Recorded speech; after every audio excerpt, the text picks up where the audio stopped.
Good morning po sa ating lahat mga idol. Nandito po tayo ngayon sa Kalapawan, Ballesteros, Cagayan. Nandito po sa isang barangay po.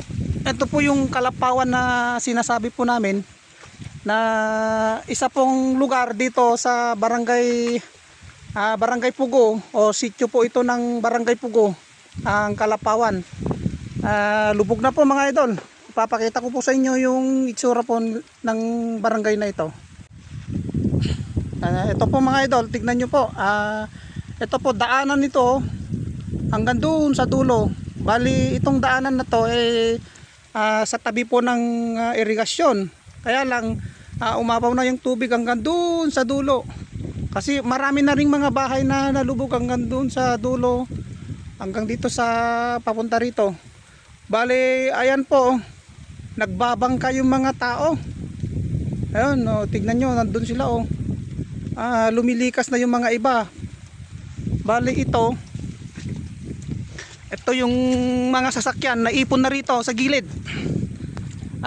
Ayan, naipon na yung mga sasakyan nila dito, kasi ito po yung part na medyo mataas, kaya dito nila nilalagay yung mga sasakyan nila.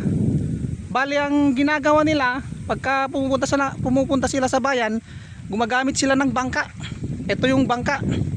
Bali ito yung station nila. Dito sila tawag doon.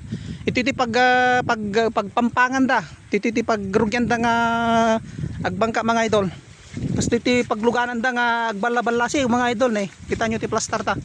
Pasungatan tayo dagi jay bumalase Madamdama ta interview tayo dagi duma.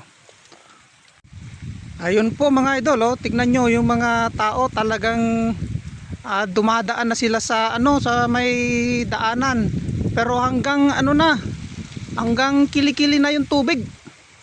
Yan yung hanggang kilikili po yung tubig. Yan yung yan yung highway, yan po yung daanan. Tignan nyo hanggang kilikili na.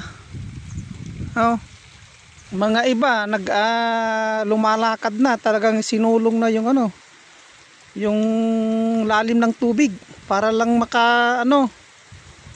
makalipat dito sa kabila. Wala, isa lang yung bangka rito. Yung mga iba talagang